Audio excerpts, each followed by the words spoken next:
Olá, eu sou o professor Ricardo Ribas e hoje eu trago um vídeo importante para geral, para servidor público, para empresa privada, para analista de licitações, para o consultor de licitações, né? Para todo mundo, porque todo mundo quer saber de pagamento, quer saber de dinheiro, quer saber de receber. Então vamos ao vídeo. Antes da gente começar, aliás, não, um minutinho só. Se você está aqui, você já sabe que eu te entrego o vídeo de conteúdo, não te vendo nada, não te faço informação superficial, não. Aqui eu te ensino de verdade e de graça, né? Poxa, clica no sininho, né? Se inscreve no canal, compartilha esse vídeo. Se eu estou te ajudando, quebra o galho e me ajuda também. Isso é muito importante para mim, ok? Isso vai mostrar para o YouTube que esse vídeo é relevante. Vamos falar de pagamento? Bom, eu trouxe aqui as principais perguntas, na verdade, que me aparecem nos treinamentos que eu faço, aí ao longo de todo o Brasil, sobre pagamentos. E a primeira pergunta é essa aqui, normalmente. Veja comigo na tela. A partir de que momento conta o prazo para pagamento do protocolo da nota fiscal ou do ateste de liquidação da nota fiscal? Volta aqui comigo. Bom, a legislação anterior, da 8666, né, ela diz o seguinte, olha, o prazo, lá no artigo 40, o prazo é de 30 dias contado do adimplemento da obrigação. Ele nem falava de nota fiscal nesse momento. A gente inventou isso, se convencionou isso, porque a lei não falou que é 30 dias do protocolo da nota fiscal, não, falou que é do adimplemento. É que presume-se, né? Você fala assim, poxa, o adimplemento significa que eu vou poder faturar. Se eu vou poder faturar, então eu vou mostrar para a administração, olha, eu já fiz, quero receber, tá aqui a nota fiscal. E aí o pessoal começou a colocar na cabeça que era do protocolo da nota fiscal. Mas quem está na administração pública e estuda o assunto, sabe que não é assim. E aí vem uma briga, porque o pessoal da administração pública diz que é 30 dias a partir da liquidação da despesa. Onde é que eles acharam isso? Simples. Na lei 4320 de 1964, que diz lá que para pagar eu preciso liquidar. E o que é liquidar a despesa? Né? O que é a liquidação da despesa? É o procedimento interno da administração que vai permitir verificar se aquilo que você diz que cumpriu, de fato você cumpriu, se você forneceu o que tinha que fornecer, prestou serviço como tinha que fazer, construiu como tinha que fazer, né? Ou seja, se você tem direito a receber por aquilo que você se comprometeu a receber. Ok? Tá, Ricardo, mas vamos lá. Então não conta da nota fiscal, conta da liquidação. Entendi. Mas e na nova lei? Bom, para isso a gente já vai começar uma segunda pergunta. Veja comigo. Qual é o prazo de pagamento da nota fiscal? Volta aqui comigo. Na lei anterior, então, o prazo de pagamento será de 30 dias corridos após a liquidação da despesa. E aí vem a pergunta, Ricardo, quantos dias demora essa liquidação da despesa? Qual é o prazo para a liquidação da despesa? E na legislação anterior não existia este prazo. Na verdade, a liquidação de despesa ficava aí ao alvitre do andar da carruagem, né? do trabalho que a administração tinha, da quantidade de volume de trabalho. Dependia de uma série de elementos, da boa vontade do servidor, né? Da existência do servidor, porque às vezes era um só e o cara ficava doente, morria, saía de férias, enfim, né? Atrasava tudo, né? De se não esquecer a nota fiscal quando o processo ainda é físico, né? Na gaveta, em cima da mesa de alguém que, de novo, saiu de férias, ficou doente, tem outras atividades, tem uma pilha de trabalho para fazer. Então, a liquidação sofria com esses problemas na vida comum, né? Na vida prática. E aí, o que eu recomendo para a empresa que está nos assistindo? Cobre, fique em cima, protocolou a nota fiscal, deu 10, 15 dias, já liga. E aí, tudo bem? Como é que tá? Tá tramitando a minha nota fiscal? Tá sendo liquidado? Precisa de alguma documentação? Tá faltando alguma certidão? Como é que eu posso ajudar? Cobre, para que o processo possa andar. Isso, calma, não vai ser necessário na nova lei de licitações, mas na antiga isso é muito importante, né? Agora, na nova lei de licitações, como eu te falei, o artigo 141, ele fala lá na nova lei de licitações que o pagamento se dará em ordem cronológica de pagamentos. E o que é a ordem cronológica de pagamentos? É fila. Né? Eu vou ter a fila de serviços, de fornecimento, de obra e de locação, por fonte de recurso. Recurso federal, estadual e recurso municipal. Né? E aí eu vou dar andamento a essas filas. Eu também sofro com o mesmo problema de liquidação de despesa, porque a lei 4320 continua válida no que se refere a isso. Então, Ricardo, antes eu tinha 30 dias depois da liquidação, só que eu dependia de terminar a liquidação. Agora é ordem cronológica, é fila, mas para a fila andar, precisa liquidar as despesas, é isso? É. E na antiga lei não tinha prazo para liquidar. E na nova lei tem? Então, na nova lei, os entes que têm capacidade, têm poder, têm competência regulamentadora, como por exemplo os municípios, os estados, a União Federal, o Legislativo, o Judiciário, podem regulamentar essa questão. Não há nada que impeça. Tanto assim que a própria União Federal já expediu a Instrução Normativa 77 de 2022, que fala de pagamento, e ela criou para ela, né, não só o prazo de liquidação, como também um prazo máximo de pagamento. Né? Lá no artigo 7º, a Instrução Normativa no 77 vai dizer o seguinte, olha, para contratos com recursos federais ou para órgãos federais, o prazo de liquidação de despesa, aquele prazo que eu preciso saber, né, verificar se de fato foi executado o objeto, se eu posso pagar, é de 10 dias úteis. E depois desse prazo de liquidação de despesa, eu vou ter mais 10 dias úteis para pagar efetivamente, para transferir o dinheiro para a conta da empresa. Agora, se o valor da prestação que vai ser paga, da parcela que vai ser paga, for inferior ao valor teto do artigo 75, inciso 2º, que fala lá das dispensas de licitação por valor para compras e outros serviços que não de engenharia, né? Atualmente, eu estou gravando esse vídeo em julho de 2023, não sei como você vai ver, todo ano muda o valor, mas atualmente são 57 mil e uns quebradinhos, né? Então, na nossa explicação, se o valor do contrato ou da prestação que for paga, né, que está sendo liquidada para ser paga, for até 57 mil, esse prazo de 10 dias úteis para liquidar, mais 10 dias úteis para pagar, cai pela metade e vai para 5 dias úteis para liquidar e 5 dias úteis para pagar. Eu, sinceramente, quero ver qual é o órgão que vai conseguir fazer isso com uma série de dificuldades que a gente tem. Falta de mão de obra, esse acúmulo de serviço, né? Tem uma série de situações aí que impedem o tramitar rápido dessa liquidação. Fora aí as situações em que a administração vai ter que fazer diligência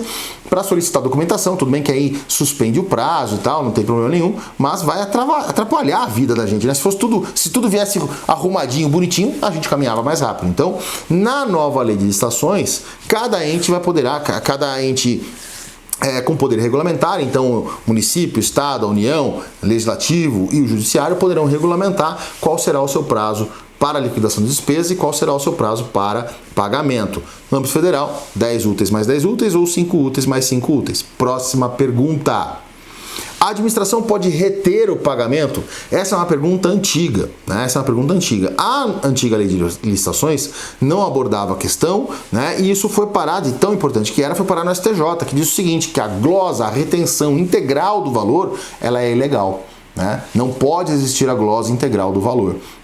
E aí o que se construiu de jurisprudência, tanto no âmbito administrativo quanto no âmbito judicial? Que a glosa, a retenção, poderia recair sobre a parcela não cumprida, né, ou a atividade que não foi executada em específico, quanto custa aquela atividade em específico, mais uma eventual sanção de multa ou de indenização que estivesse previamente prevista no contrato. Então vamos pensar, você tinha que entregar 10 itens, você entregou 9, né, então você não forneceu um dos itens, eu vou reter o valor desse item específico, eu vou liberar os 9, mas eu vou reter esse valor desse item específico que você não me forneceu, né? Só que antes de liberar os 9, eu vou dizer, mas peraí, tem sanção por ele não ter entregue tudo? Tem? Quanto é a sanção? Ah, é 10%? Ah, legal. Baseado com que cálculo? Esse aqui? Quanto dá isso em reais? Ah, dá tanto? Eu vou reter também esse valor. E aí eu teria que liberar o saldo excedente. Essa, inclusive, também é a regra da IN 77 no âmbito federal, né, para, volto a dizer, contratos com recursos federais ou para os entes federais, para os órgãos federais, que está lá no artigo 8º, parágrafo 4º, que é a possibilidade de reter, de glosar, né, a parcela não cumprida e bem como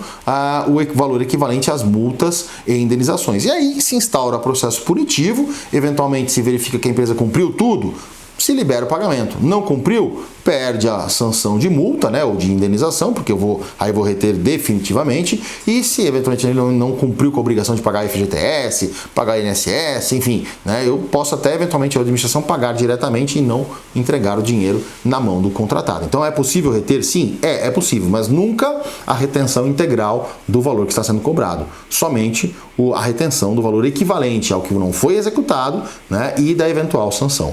Próxima pergunta. Se a administração atrasar o pagamento, é possível paralisar a execução do contrato? Volta aqui comigo. Sim, tanto na antiga lei quanto na nova lei. Isso, inclusive, foi mudança, né? Foi objeto de mudança. Na antiga lei, eu tenho o 78, inciso 15, que falava o seguinte, olha, após a obrigação não cumprida de pagamento da administração, estou falando aqui com as minhas palavras, tá? Você terá que ainda aguentar, você fornecedor, terá que ainda suportar 90 dias para daí sim pedir a extinção do contrato ou declarar a suspensão da execução por falta de pagamento. Então, olha como era a prejudicial era no mínimo, né, 150 dias, porque você assinava o contrato, executava 30 dias, protocolava a nota fiscal, tinha que aguardar a liquidação X dias, não se sabe quanto, para começar a contar os 30, né, para daí começar a contar os 90 se não foi pago nos 30. Né? Aí somente depois dos 90, dando no mínimo então 150 dias, né, você teria a possibilidade de suspender a execução do contrato. Na nova lei de licitações, a nova lei de licitações, ela cria um prazo de suspensão muito menor. Ela diz o seguinte, olha, você protocolando a nota fiscal, né, contam-se 2 meses. Está lá no artigo 137, inciso 4º. Eu vou ler para vocês aqui. Ó. O atraso superior a 2 meses, contado da emissão da nota fiscal, aqui o legislador se equivocou, né, provavelmente teria que me deixar mais claro que é da entrega do protocolo da nota fiscal, dos pagamentos ou de parcelas de pagamentos devidos pela administração, por despesas de obras, serviços ou fornecimentos. Então, eu assino o contrato, executo 30 dias, protocolo a nota fiscal, começa já a contar 2 meses, né, que eu vou ter que aguardar, na verdade, executando o contrato, não vou poder paralisar, executando o contrato, e se a administração no final não me pagar, aí eu posso dizer, olha, eu quero a extinção do contrato, ou eu quero suspender a execução até que você me pague. Esse prazo não é, veja bem, um prazo para pagamento, não é tido na nova lei como um prazo de pagamento, mas é um prazo para suspensão da execução do contrato. É que nos contratos de execução parcelada, né, uma obra, um serviço contínuo, um fornecimento contínuo, a nova lei, né, isso vai funcionar quase como um prazo indireto de pagamento. Né? Então o protocolo fiscal não me pagou em 2 meses, eu declaro a suspensão do contrato. Agora, num contrato que é pontual, um fornecimento, um treinamento, eu vou lá, dou treinamento, não tem esse prazo de 2 meses, né, porque não tem o que suspender, já foi prestado o serviço. Né? Agora, uma novidade que a lei traz quando fala aí da suspensão é que, caso seja declarada a suspensão pelo contratado, isso é importante para o servidor, porque isso gera responsabilidade, bati no meu óculos aqui, isso gera responsabilidade do servidor, caso seja declarada a suspensão do contrato por inadimplemento do objeto, né, do pagamento pela administração, caberá, isso a nova lei diz, a antiga lei não diz, caberá a possibilidade de reequilíbrio econômico-financeiro. Vamos imaginar que você não me pagou, eu sou a empresa, você servidor não me pagou, órgão público não me pagou, né? E por conta disso tive que ir lá no banco e tomar um dinheiro, né? Pegar um empréstimo e pagar a mão de obra. Porque até mesmo porque, se eu declaro a suspensão, a mão de obra tem que continuar sendo paga. Né? Quando você me chamar para continuar a execução do contrato, eu posso dizer, olha, peraí, administração, eu peguei lá X mil reais no banco para poder pagar a mão de obra que ficou em suspenso aqui, né? Porque você não me pagou. Então eu quero aí os juros do banco, eu quero receber esse valor para não ter aí um prejuízo efetivo. Então essa é uma novidade da nova lei de licitações, a possibilidade de reequilibrar o contrato em decorrência aí das sucessivas ou não suspensões da execução do contrato, ok? Então, é possível paralisar? Sim, tanto na anterior quanto na nova, mas as regras são diferentes. Próxima pergunta, acompanha comigo. É possível o pagamento antecipado do contrato administrativo?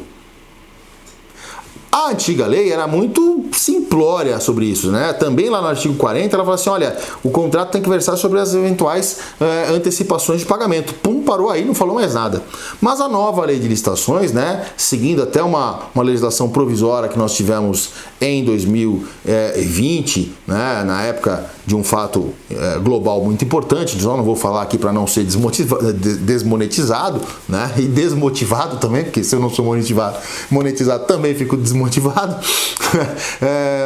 Naquela época surgiu uma legislação específica, né, que trazia o texto que praticamente veio inteiro para a nova lei de licitações. E a nova lei de licitações ela é muito mais detalhista quando ela vai falar de pagamento antecipado. Ela vai dizer o seguinte, olha, é possível... Primeiro, a regra é não ter pagamento antecipado, ponto, mas é possível que ele aconteça em 2 situações. Primeiro, para uma sensível economia de recursos, né, ou como condição indispensável para a obtenção do bem. Isso está lá no artigo 145, né, da nova lei de licitações. Agora, veja, sensível economia de recursos. O que é sensível economia? Depende. Depende do quê? De quem vai pagar, de quem vai receber? Não, do próprio mercado.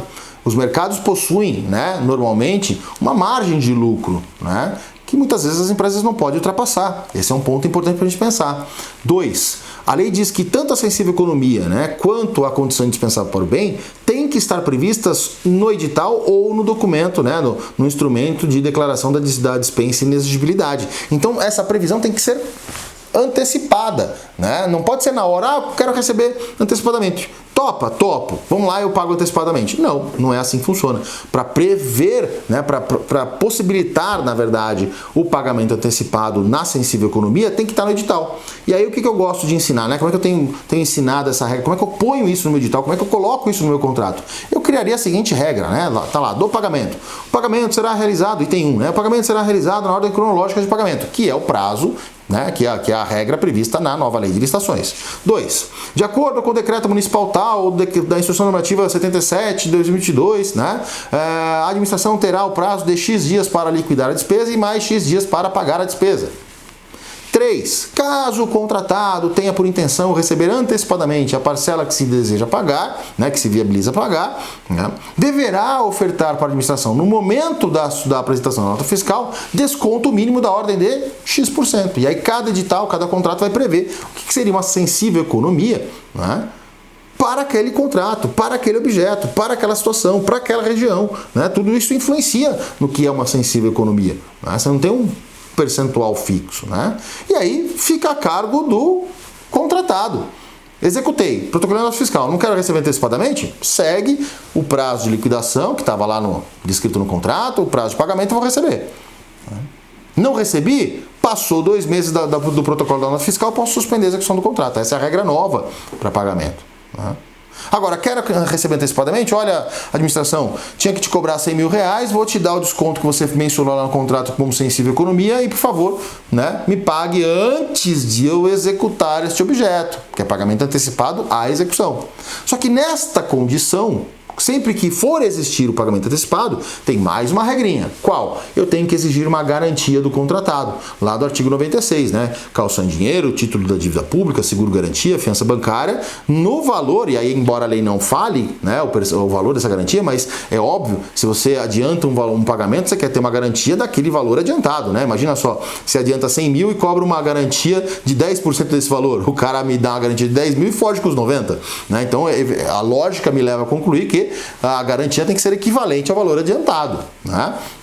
E aí ele vai me apresentar um seguro garantia, uma fiança bancária, né? Títulos da dívida pública, logicamente que não vai ser calção, porque ele pediu para receber antecipado, ele vai me dar dinheiro? Não, né? Então seria títulos da dívida pública, seguro garantia, fiança bancária, que ele vai apresentar, eu vou pagar antecipadamente e ele executa. Executou, ótimo, tá tudo certo. Não executou, ele tem a obrigação de devolver o dinheiro e eu posso executar a garantia.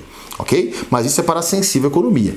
Do outro lado, ainda na nova lei de licitações, eu tenho a possibilidade da condição indispensável do bem. Né? O cara é o fornecedor exclusivo, é o único que tem esse produto. Aconteceu muito lá, 2020, 2021, né? Cara, só ele tinha o produto, só ele tinha o insumo, né? Só ele tinha o EPI.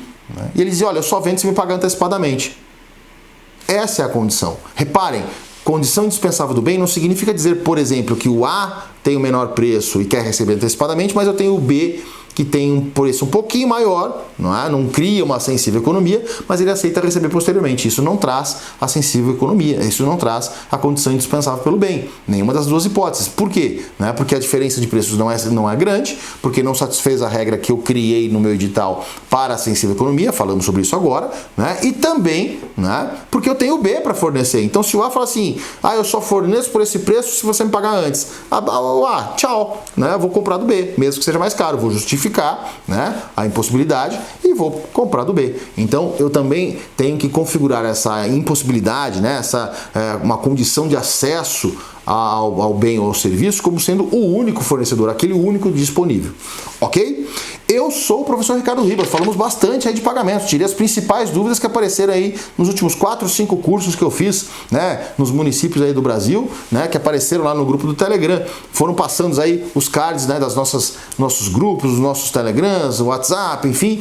Eu te desejo sucesso, tranquilidade, né, garra para implementar a nova lei de licitações. Se tiver dificuldade, entre em contato comigo. Te desejo muita sorte, muito sucesso. A gente se vê no próximo vídeo. Tchau!